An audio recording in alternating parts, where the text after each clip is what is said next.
From the darkest corners of Tumblr comes a podcast where we take two of your favorite fictional characters, get them together, and then we ask, do you ship it?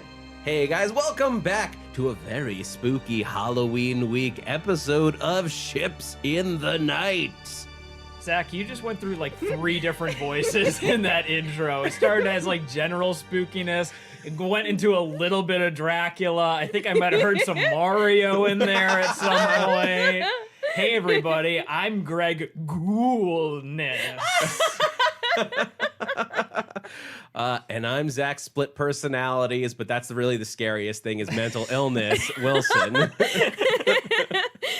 And thank you for joining us on what is capping off, for everybody. Look, Halloween really started like somewhere in August, I think, according to CVS. So we've been preparing for this, and we know we've got a whole bunch of spooky stuff through October, but now it's Halloween week.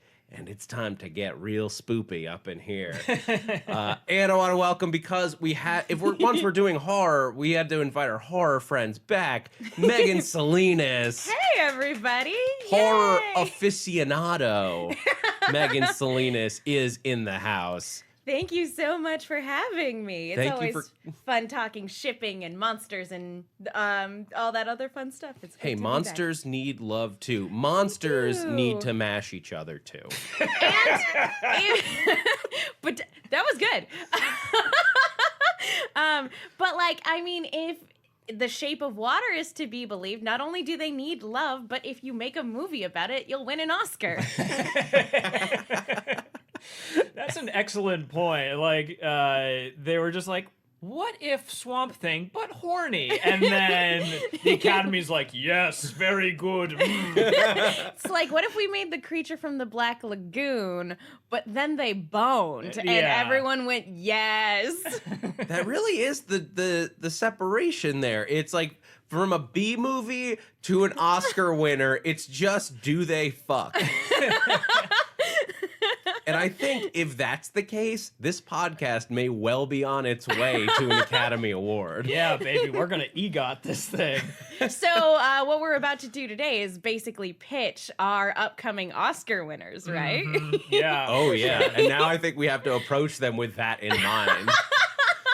But with that, let's get into our first couple of the day.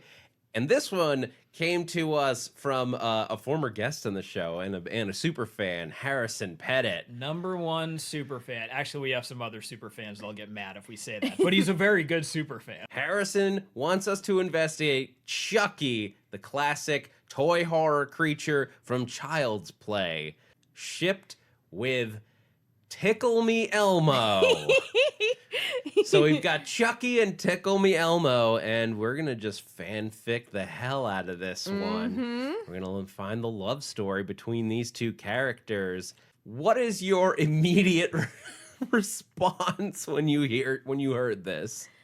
I believe when you texted me the prompt, my immediate reaction was, and I typed it out for you, was "Bwah ha ha ha ha ha ha ha ha," and that is what I wrote. Because that was my initial reaction. I mean, when I saw this, because he sent this to us on Twitter, so once I saw the tweet, I went, oh, that's perfect. You've got literally a character, a demonic character that was designed to be the manifestation of all of the terribleness that is mass marketing to children, and the single greatest example of mass marketing toys to children that caused horror at Christmas time.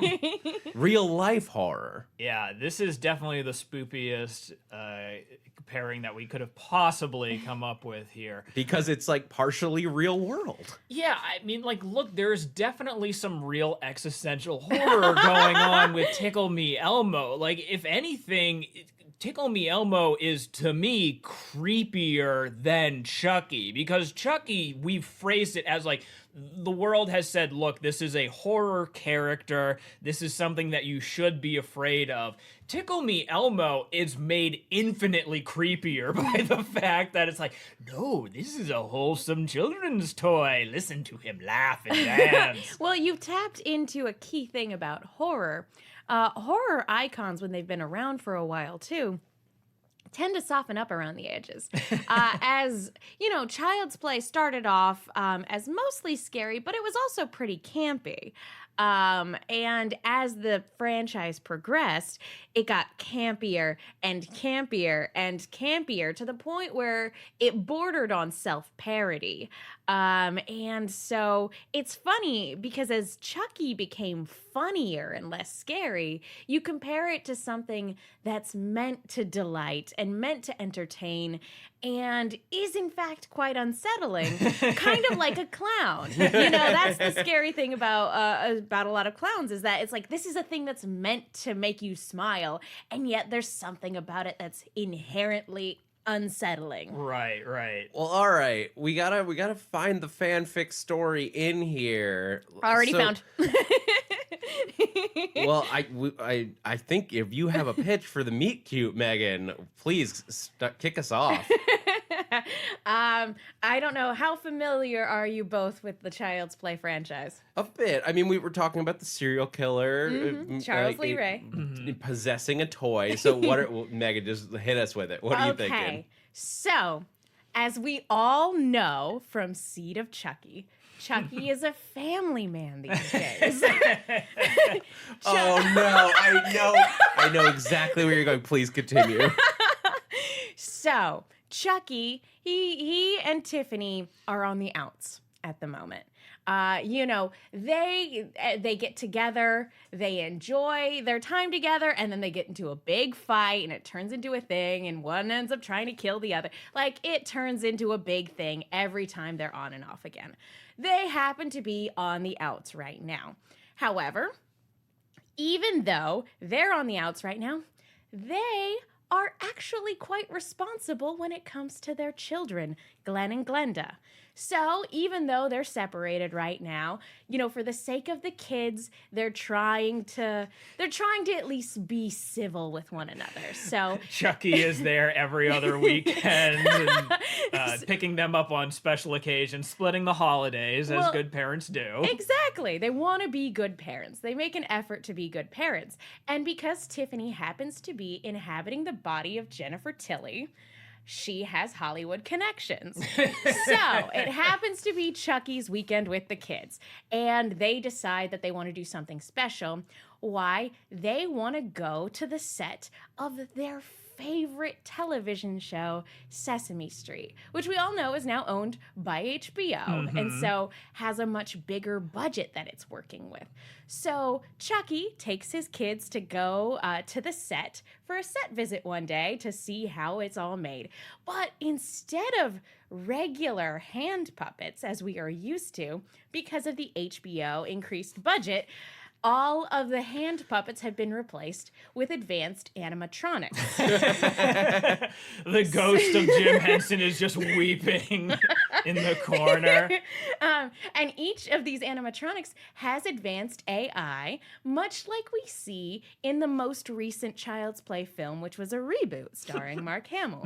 So you basically have these smart AI animatronics on set, taking direction from human directors and technical directors and et cetera, et cetera. Yeah. It's a real union-busting move by the producers over at Sesame Street. It's like, we don't need these puppeteers anymore. We got robots to do it. SAG is furious. They really are. Yeah. And then on downtime from one of the takes, because of Jennifer Tilly's great HBO connection, they get a chance to meet with some of these animatronics. It's like meeting the actors. Yeah. And what Chucky comes to realize is that Elmo, you know, beloved character, is really good with his two kids. And Glenn is a sweetheart. Glenda's a handful, let me tell you. But Elmo's really good with both of them. And so Chucky, something stirs inside of him that, like, he doesn't he's not used to experiencing, because usually his relationships are super toxic and unhealthy. No offense to him and Tiffany, they are great. But like he's used to like bonding with people over murder, not bonding over wholesome interactions. And so he sees how good Elmo is with his kids, and it warms his cold plastic heart just a little bit. I could totally see this. So I actually think it's not even because Chucky could try to kidnap the animatronic one, but I think what he does is he goes the more, because I feel like, Megan, you just like wrote the whole story. But if you will, I have a thought. Because after that, what if he's just like, because like that's not really a toy, and he needs to be like inhabiting a toy or be with a toy. So he decides to find a way to move his wife's soul into a Tickle Me Elmo toy from like the local Target. But you can't just walk into a store and buy a Tickle Me Elmo. It's the hot toy of whatever year it's coming out in. Yeah. It becomes a murder rampage of Chucky to kill big box store employees to get himself a Tickle Me Elmo. Jesus Christ, we just wrote Chucky into Jingle All the Way. That's what this has become. And that's the weird thing, is that oddly enough, that returns the series to its roots, because it was all about Christmas, man. Okay, this is... Well, in true, like, conglomerate fashion, we've now merged the two holidays together. It's Christmas, it's the Christmas creep. It gets earlier and earlier every year. This is the first joint Halloween / Christmas spectacular. No. I mean, Much there's of that is literally false. Nightmare Before Christmas, Greg. Yeah. So I appreciate the one trying to make ours even better. We got beat to that one. Yeah, that's By fair. like 25, 30 years almost. But regardless, somebody has to continue that tradition. And we're gonna do it here. I do really like the idea of Chucky trying to migrate his bride into a Tickle Me Elmo doll. Like, that is really appealing to me. I will tell you guys right now, Tiffany would not put up with that. She is inhabiting Jennifer Tilly's body, and she is all about that life. So if Chucky were to pitch this to her, she'd be like, "You're an idiot," and then drop kick him. But that's what makes it a beautiful Jingle All the Way story. It's like there are so many obstacles that Chucky just has to get through. And hijinks ensue. Now, does he like do it behind her back, like while she's sleeping, and she wakes up in a Tickle Me Elmo? She wakes up as he like tickles her in the spot, and she's like, "What did you do, Chucky?" Or is Or is he spending the movie convincing her to do it?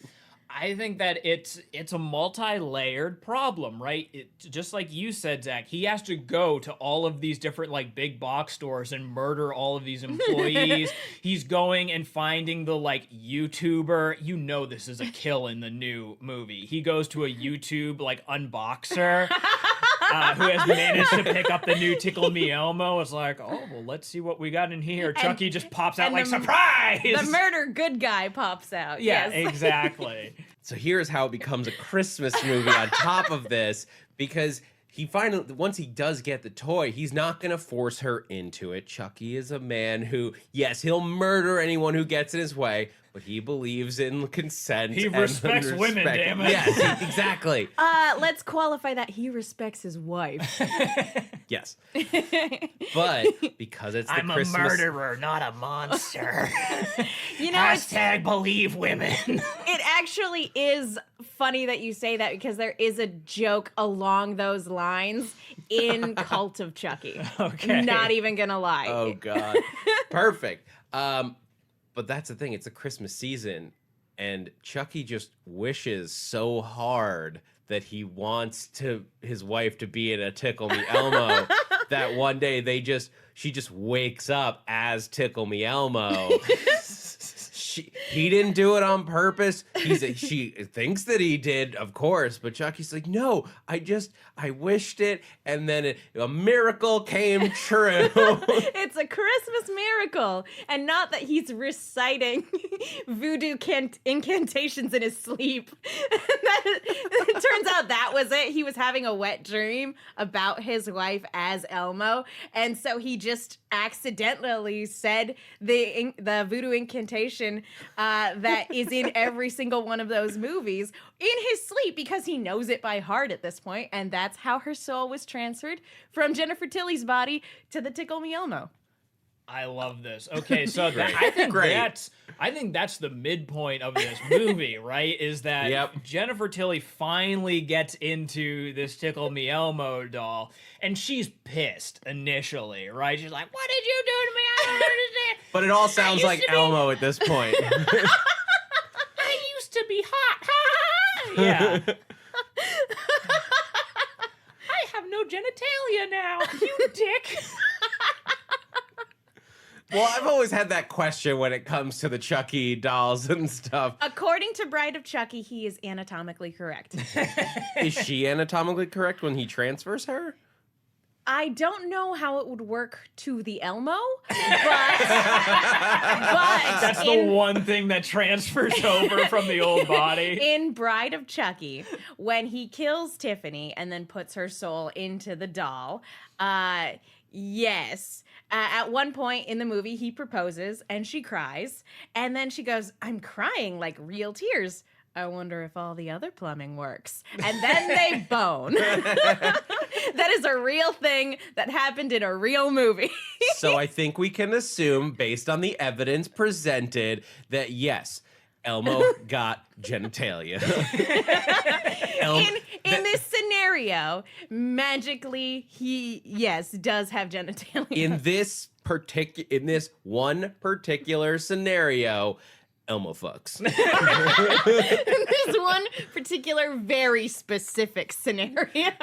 So once it's like we're getting into that, I mean, stuff's got to go crazy. Yeah, see, that's the thing, is that initially she's super pissed about it, but once she finds out that, A, she still has all her genitals, and they work great, you can be like, oh, well, tickle me there, you know?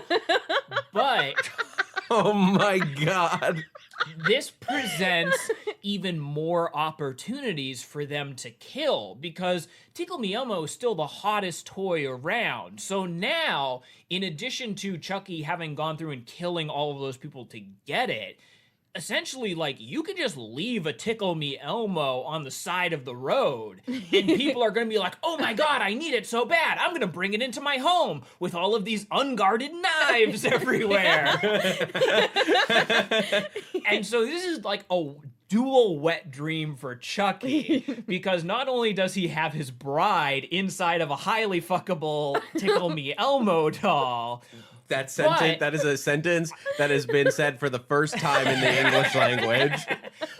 But you now have this whole realm of, like, Chucky is always sort of like, it's kind of creepy. Like, I'm not sure if I want this doll in my home. People are clamoring to get the Tickle Me Elmo in there. So it's opening up a whole new realm of people that they can kill together. Now, here's the big question, though, guys. As hot as this might be for the two of them, you know, for Tiffany, when she gets used to it, it's never easy when you transfer over to a new body.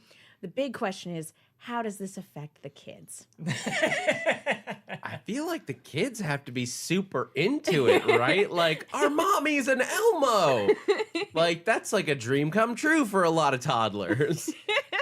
Yeah, I think... Here's the thing, though, is I think that this is where the complication in, like, Dark Knight of the Soul arises here. Is that, you know, Chucky brings home the Tickle Me Elmo, anatomically correct, like, this is your new mom.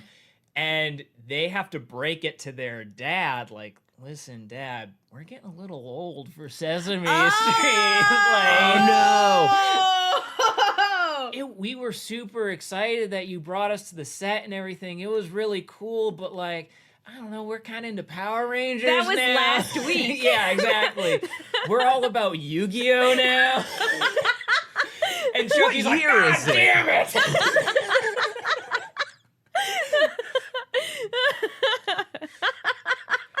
All right, so at this point in the story, Chucky's gotta get his wife back into her body, Yeah. which I imagine without a soul in there is not doing great. or is the Tickle Me Elmo soul inside Jennifer Tilly's Oh my God, body? Jennifer Tilly is just walking around Los Angeles like, touch me! And people are like, no, this is a trap. Again! Yeah. There's a camera here somewhere. This is a sting operation. I'm not doing this. My first thought was that she would become Jennifer Tilly again because Tiffany basically hijacked her body. So my first thought was that she would be Jennifer Tilly again, and she'd be like, oh my God, someone else has been living my life for several years now.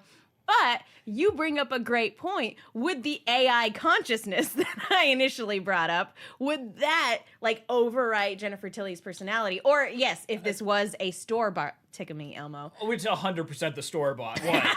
It is just, So, yeah. Jennifer Tilly is at the lowest functioning, like, 8-bit chip artificial intelligence possible. And meanwhile, that like reboots her career completely because producers are like, she's great. She does exactly what we tell her to do. She's on like Kimmel, just Oh, fucking Ellen me. loves her. Yeah, it's like, say the thing, Jennifer Tilly. Tickle me. Yeah. So to wrap up the story, though, how does this all come to a close? I think that Chucky needs to learn, like, listen, you can't just swap out Jennifer Tilly's body with Tickle Me Elmo. Like, Chucky, you need to grow as a person and accept that your wife has moved on and that, like, listen, things aren't gonna be perfect, but that's the point of Christmas and or Halloween, is that you make do with the family that you have and you celebrate the family that you have. Yeah. That's the lesson. That's the beautiful, lesson Greg. that we learn. I mean, that's every good Christmas movie ends in a moral and a lesson and something we can take home to our kids. Yeah, and that's like the very closing shot of the movie is like he's transferred all the consciousness back. Everyone has gone back into their original And bodies. for a brief moment, Jennifer Tilly becomes conscious again. And she's like, no, not again! Someone help! But then eventually they learn, like, oh, we just need to do what we do best as a family, which is murder the hell out of people. And so, like, the closing they shot do. is just, yes, them stabbing, I don't know, some random, like, jock. Some random mall Santa or something. Yeah, yes. exactly. Oh, yeah, they murder the hell out of Santa. That's the closing shot of this movie. That is a holiday classic if I've ever heard one. And so as we wrap up the story, we have to ask, I mean, look, the story went a very particular way, but Chucky and Tickle Me Elmo, the question of do we ship it, for me, no, we don't ship it. It's a fun movie to watch, but I'm not shipping those two together. I think Chucky needs to just stick with his bride. Yeah, that's the thing for me. Like, if we were talking about like another soul inhabiting Elmo's body or like a smart AI with Elmo's personality, I would say it would be cool to like watch it play out for a little while. But ultimately, no. I mean, there's only one person out there for Chucky, and that happens to be Tiffany. And so, like, even though they have their ups and downs, and even though they get together and they break up and they kill each other, and then they get resurrected, and then they get back together again, and then they break up again, and it's an endless cycle like that, like, ultimately, they keep coming back to each other for a reason. Yeah. Greg? Yeah, I don't ship it just for those exact reasons, but I will add a qualifier onto the end of this, which is after the kids go to their mom's house, like they leave and everything, Chucky, feeling a little bit lonely, opens up his closet, and there's a Tickle Me Elmo doll. He's like, you want want to get tickled. That's the after credit scene. Yeah, basically, Chucky keeps a Tickle Me Elmo as a real doll that he can. And he's just like, you're my friend till the end. Yeah, exactly. Just You're this, my friend. oh, this horribly, the fur is like all matted down and encrusted. Gross. All right, I'm calling it right there. Somehow that was the line where we went too far. Abandoned ship. Abandoned ship. Nice. All right, well, we're going to take a quick break, think about our life choices, and then come right back with a very classic ship in this next one. Stick around.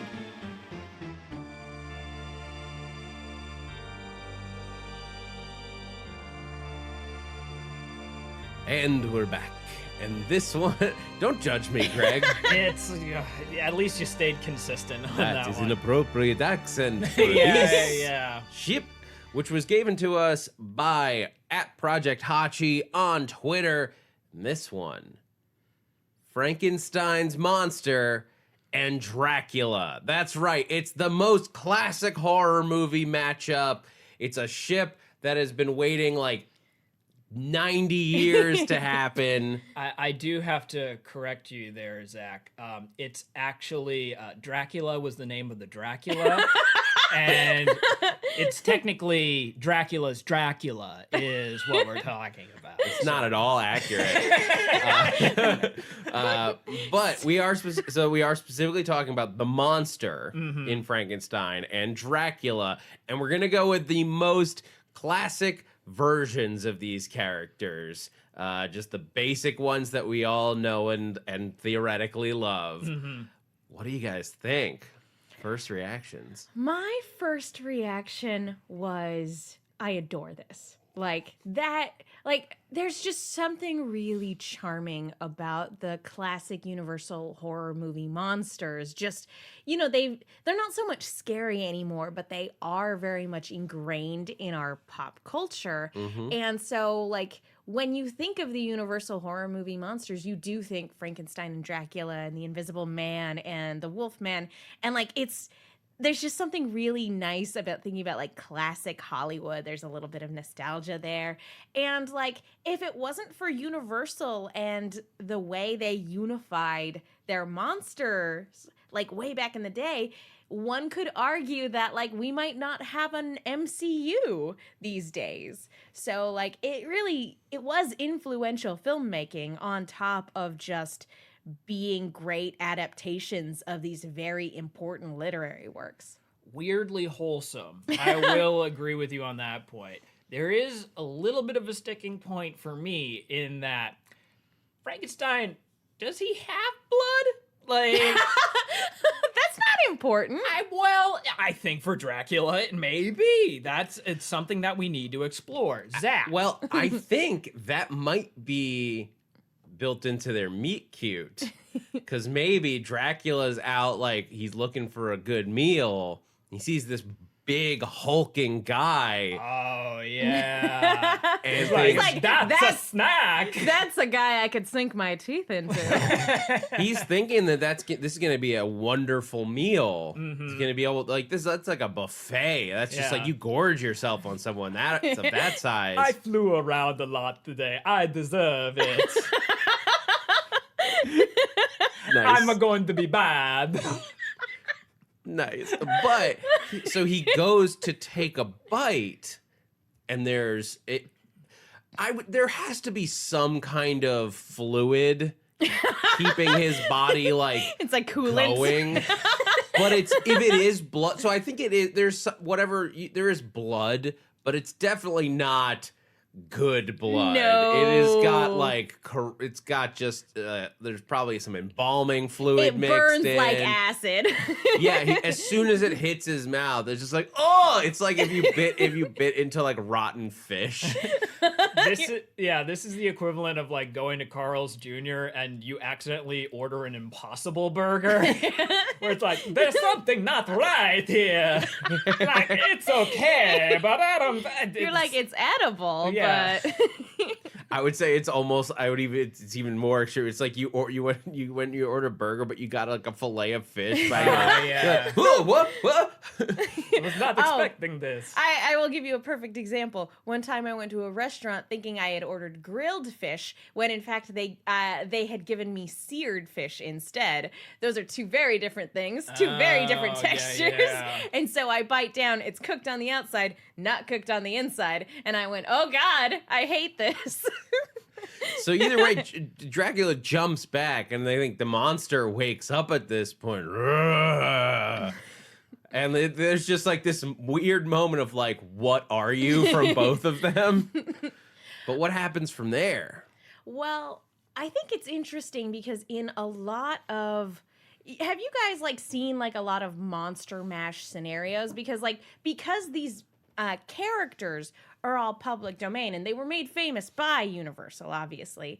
But like, because they're all public domain, a lot of times whenever there's like modern storytelling with one of them, people want to like shove them all together. And like Hotel Transylvania, that's a really good example, where it's like, if we're gonna have one, let's just throw all of them in there and make it a big old Monster Mash. So like, but in a lot of those scenarios, I'm thinking Monster Squad in particular. If you guys have ever seen Monster Squad, like Dracula's always trying to like control the monster. Yeah. And so like on the one hand, I think it's interesting. Like they have a meet cute in there. They realize that like, oh, like we could be on the same page. We have a similar objective.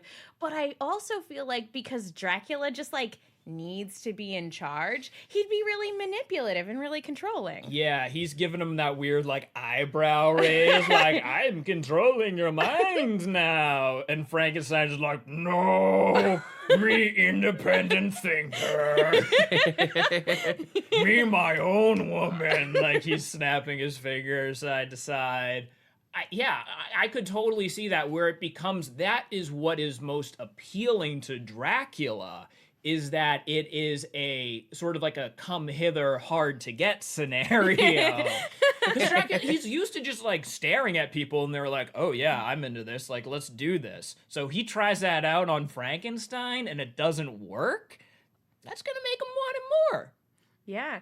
And like, I mean, Frankenstein's monster has like issues because like he got rejected by his creator and all sorts of stuff. So like, yeah, I'm sure he's like tired of like these toxic authoritarian figures in his life. So when Dracula tries to be controlling, he's like, oh, this is just like Dad all over again. I'm not about it. We've been burned too many times before. No fire on! Fire bad, no! You're already triggering me. But they have this heart, they have like what sounds like a heart to heart of sorts. I mean, when you get down to it, like Frankenstein's monster is really a gentle soul. He's misunderstood. Like he picks the flowers with the little girl. Yeah. He doesn't understand. And then, but as he has the capacity to learn. And if we take from the original novel, he actually becomes quite intelligent. We don't often see that in adaptations of the original novel, but like he becomes insanely intelligent to the point where if you're only familiar with the pop culture version of Frankenstein's monster, that you read the original book and you're like, oh, that is surprising. That is jarring in how different that is. I mean, young Frankenstein, clearly more faithful. I mean, a little bit, yeah. But yeah, so he has the capacity to learn. And I think Dracula would actually be really attracted to somebody who, is very articulate and very well read. I feel like Dracula, if given enough time, they could engage on the exact same intellectual level. I like the idea that, Frankenstein rejects Dracula. Like, me just want to be friends.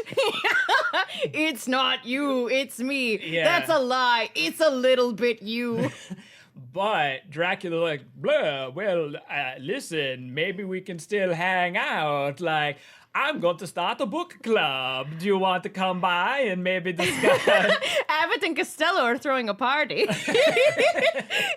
I heard the mummy is going to be there. Yeah, exactly. And is it that so they connect on an intellectual level and they just start like they start talking about like the news and the latest like the latest Ayn Rand books that are coming out. Oh God! I mean, look, Dracula's a pretty conservative guy, I think, when you get down to it. They both get involved in Transylvanian local politics. I think the cool thing too is you hit the nail on the head, Zach. Frankenstein's monster is a very gentle being, and his emotional and violent outbursts are simply just because he hasn't experienced the world in the same way that it's the way a child reacts to things. But I think this initial rejection reminds Dracula of what they both have in common, and that's loneliness. Oh, that's so intense. I really like that. So they're like sort of bonding on the side. This is a relationship where, yes, Dracula jumped the gun. He tried to get into those undead pants like very, very quickly. Because that's how he lives. Dracula's very much just like one night. He sees something, I take it. Yeah. Like he's like, I want that thing, and I take that thing. Listen, I have to like go to bed before the morning. Like, we gotta make this quick. Pump it, suck it, leave it. It has to be a one-night stand. I'm not here tomorrow. I will be dust. Yeah. But they get together, they start bonding on a much deeper level, and everyone around them sees what's happening. Like the wolf man is talking to the mummies like, they're getting close.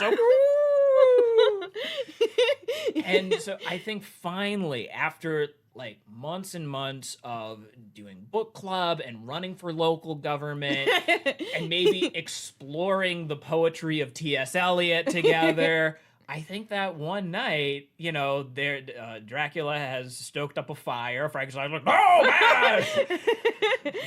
Dim the fire. And Dracula's like, no, it's okay. Fire might be good. Yeah. The heat could be good.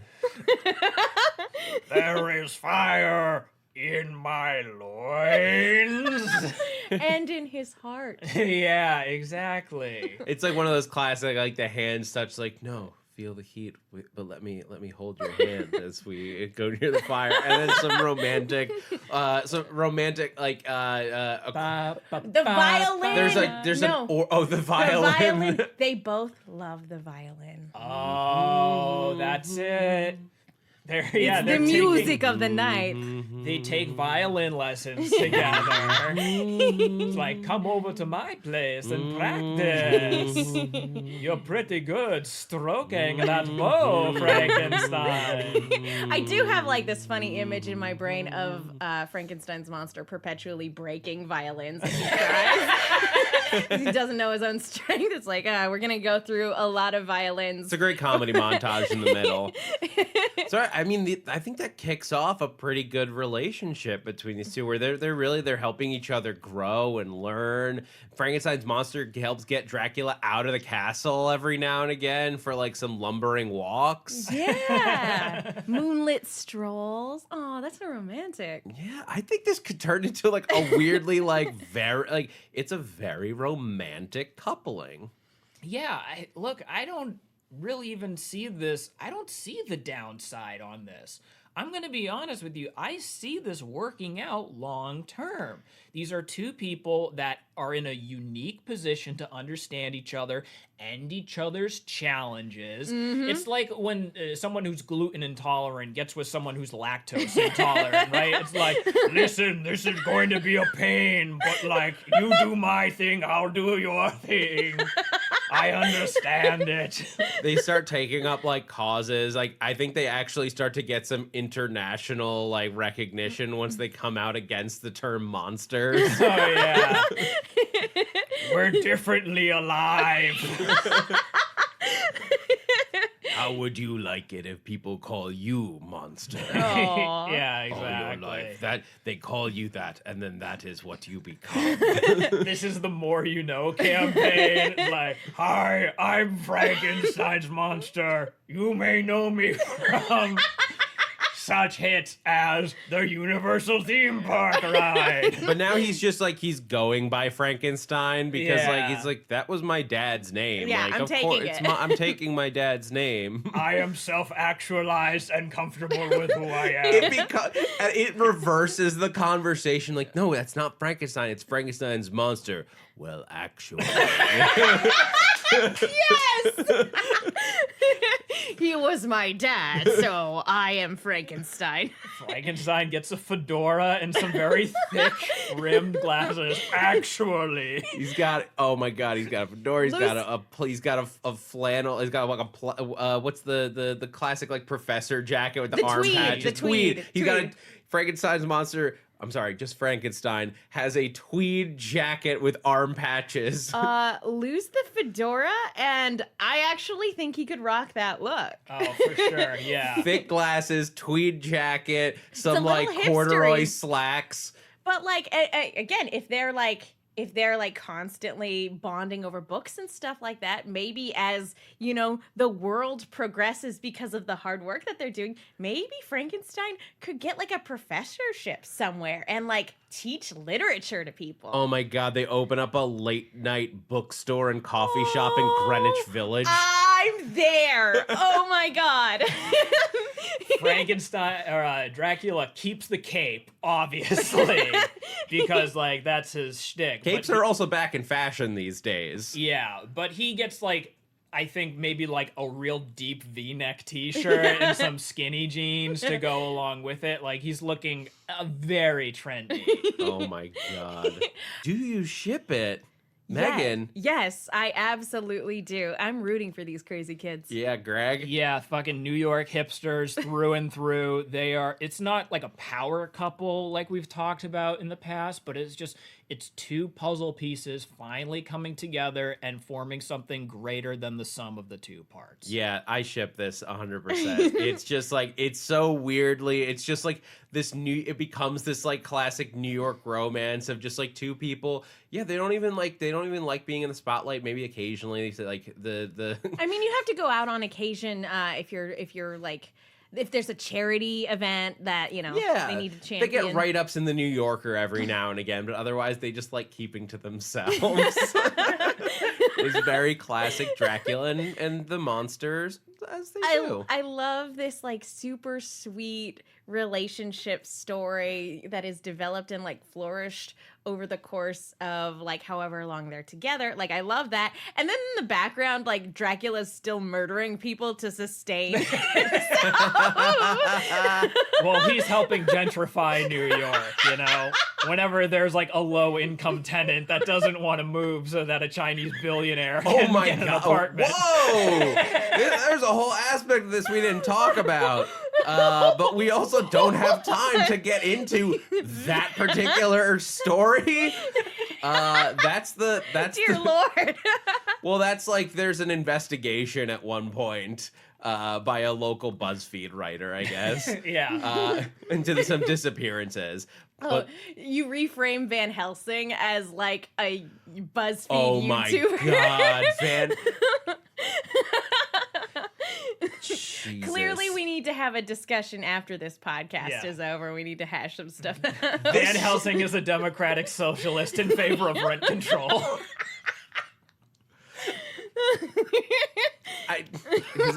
What you didn't know is Van Helsing's first name is actually Bernie.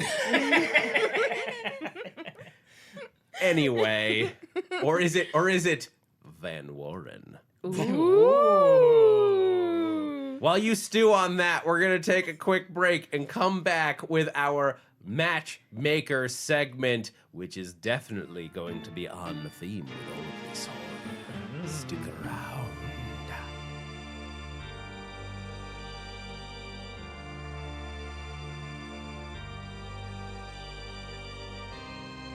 And we're back. We've set the sign to open. We're ready to get moving to set up a horrifying new couple here on Ships in the Night, Matchmaking. Megan, who have you brought to our doors for our perfect record matchmaking service where we never fail? They'll always last a lifetime. Who is so lonely? It's scary. Well, you guys might notice that I don't have anyone with me at the moment, but I do have this little box. Oh. Let me call my friend right now. It almost looks like it's a puzzle of some sort. A puzzle box, if you will. In fact, this puzzle box has a very specific name. It is the Lament Configuration. Also, I should note that Megan is like running her fingers along this thing as if she's really going to summon this person into this apartment, and I can't have that right now. My landlord said not again. Yeah, you guys can't see, but I literally have a model Lament Configuration with me, and it is so shiny, and I love it. It's one of my most prized possessions. And which character is that representing? Well, if you manage to solve the puzzle box, it summons the lead Cenobite, the Hell Priest himself, Pinhead. Ooh, from the famed Hellraiser franchise. Oh boy. All right, so we're finding love for Pinhead. Tell us a little bit about him. So, Pinhead is a lead Cenobite, and one might call them demons. They are angels to some, demons to others, but they refer to themselves as explorers into the realms of experience. Long story short, they're demons. So, in the Hellraiser franchise, Pinhead is in fact an otherworldly entity who used to be human. He was once a Captain Elliot Spencer was his name. He came across the Lament Configuration, solved the puzzle, and then was transported to another dimension and turned into the Cenobite Pinhead, who all the Cenobites are fascinated with the realm of experiences, as we say. And the entire Hellraiser series is about that fine line between pleasure and pain. So Pinhead and his other Cenobite cohorts kind of just wait around for people to solve the puzzle box, and then they abduct them and basically steal them away to a world of unending torture and pain. And as he kind of alludes to, some people are super into that. And while in the initial bits of the franchise, he's not overtly evil, he's more just unfeeling and kind of neutral. You know, they have a job to do. It's you know, if somebody solves the box, it's their job to swing by and pick them up. Mm-hmm. As the franchise goes on, he does tend to get a little bit more like, okay, no, I am the villain. I have puns here that I'm going to spew at you. And though not overtly ambitious, if there is something that he wants, he is really good at going about and getting it. Mm-hmm. And so here's the thing, guys. Pinhead, as a character, I worry about him because he's living that bachelor life right now. And on the one hand, he's really content. He loves what he does, and he's kind of like married to his job. He's getting He's really fulfilled. And as far as like relationship stuff goes, he's done it all. Mm-hmm. He's done it all and seen things that we can only imagine. Well, sexually, he's done it all. Yes, he has. But emotionally, has he done it all? That's the thing. Mm-hmm. That's the question. And so what I worry is that while he's running around different dimensions like having a grand old time, I'm worried that he's never going to settle down and find the right person because he's just so busy with his work. I think we can help you with that. Like at one point, guys, no joke, one point, his job takes him to space. I am not even joking. As the best jobs do. So we definitely have some options here. Mm-hmm. Greg, I think you're ready to pitch your take on this. I think I got someone for Pinhead. Cue me up, Zach. Pinhead. A man who conflates pleasure and pain. Very much into the S&M scene. Comes from hell, ostensibly, so he's used to a lot of fire, used to a lot of pain. You know who else is used to a whole lot of fire? That's the Human Torch from the Fantastic Four. I think that this is a guy who Pinhead is gonna see him and say, ooh, he's literally on fire. That looks quite painful. But to the Human Torch, he's jetting around like, no, this feels great. I'm on fire and loving it. Like for Pinhead, that is a mental gymnastics that is going to be very, very attractive. And also Pinhead, very stern, very like, oh, I'm quiet and still and calm. The Human Torch, he's cracking quips, he's flying around, he's the high energy guy that's gonna get Pinhead out of his box. Ooh. Nice finisher there. Mm-hmm. So I've got another option, another take for it, if you will. Okay. See, I want to take Pinhead back to a classic ancient Greek character, Oh. the Minotaur. What? Now, the Minotaur, when you tell it, the Minotaur is born into pain and lament, born of a woman and a bull, a creature that never knew happiness and was in just pain growing up their whole life. So they get to the center of the labyrinth. They love mazes and puzzles, and I think that the Pinhead and the Minotaur will really connect over that idea of like leading humans astray through their winding, and they need to solve things in order to get to them, but then they murder them when they get to the end. They can really connect there. But the thing is, the Minotaur does love to stay put. They like they're living in that one space, and I think that that's what's great here. Pinhead can go out into the universe, murdering all the innocents that they want, or the people that love desire that he likes to find, and then go back and connect and live with the Minotaur in the labyrinth in between. Ooh. All right. I like both of these pitches. Both very unexpected, but I like where you guys were going with this. So what I'm going to do, I'm going to ask you both a question. Please. If that's okay. Mm-hmm. So, Greg, you mentioned that the Human Torch, fast-talking, high energy. Pinhead is, though he likes a good joke every now and then, he is very well-spoken and very articulate. How are you certain that he won't find the Human Torch to be insufferable with all of his antics? Mm-hmm. Fair enough. And do you have a question for Zach as well? Yes. You mentioned that the Minotaur lives in a labyrinth. And in the second film, Hellraiser 2, it is revealed that the hell dimension in which the Cenobites reside in is in fact a labyrinth overseen by a cosmic entity called the Leviathan. Neither here nor there. What that whole realm sort of falls apart by the end of the second movie. Now, if he were to get together with the Minotaur, would he find the home in which the Minotaur inhabits to be kind of pedestrian? Because he's like, ugh, a labyrinth? I've been there, done that. So, are they going to have to move? Oh, that's an interesting question. Fair enough. Greg, are you ready for I'm rebuttal? ready. I got this. Go for it. He is gonna find the Human Torch insufferable. Are you kidding me? He's gonna get there on the first day and be like, this guy talks so much and he has all these quips. I hate it. I can't stand it. It's grating. And nails are just slowly rising out of his nipples. And he's like, oh, I hate it, and that's what's very attractive to me about it. So he's gonna get in there, and like, it's not just a physical thing, but a psychological thing.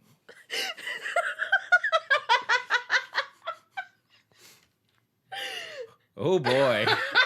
All right, here we go for the. See, here's the thing. I don't think that they really do have to move, because the beauty of the puzzle box is that they can have the best of both worlds. I think if you were to search through the labyrinth of the Minotaur, you get to the end, and now the Minotaur won't just pop out at you. There'll be a little puzzle box sitting on a pedestal. That's right, the Minotaur and Pinhead are gonna live inside the puzzle box, inside the labyrinth. And the Minotaur gets a great deal out of this, because he gets to live where his pain suddenly becomes pleasure inside the hell dimension. Whereas I think Johnny Storm is gonna have a real problem when he's gonna want out. That's a good point. Pinhead might be into it, but yeah, I don't know if Johnny is, if Pinhead happens to be Johnny's type. He's an angel to some, and I think that he's an angel to the Human Torch. Nice, Paul. So Megan, we want to set up your friend Pinhead on a date, and we want to give him the best shot at a happy, fulfilling relationship, whatever that means to you and to Pinhead.